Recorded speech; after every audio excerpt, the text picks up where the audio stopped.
What is happening here is mind-boggling and absolutely unprecedented. I think it's disastrous, profoundly distressing. Fears this weekend international efforts to fight climate change will be thrown into reverse. At a United Nations climate summit in Madrid, countries are more divided than ever over how to implement the 2015 Paris Agreement to tackle global warming. The key issue, how far each nation is willing to go to help stave off climate catastrophe. After a year of wildfires, deadly storms, and flooding, the European Union warning they must send a strong message to the world.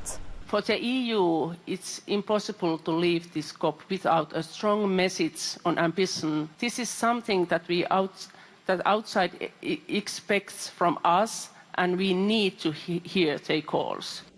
That view is echoed by many observers who say the draft text presented Saturday morning may end up backtracking on commitments countries made in the Paris Pact. This is set for a collapse unless we fix it in the next few hours. So ministers have a huge job at hand.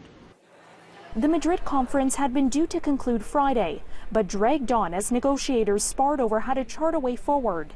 Campaigners and delegates are slamming Chile, which is presiding over the talks, for drafting a text they see as dimming hopes the Paris deal still has a fighting chance.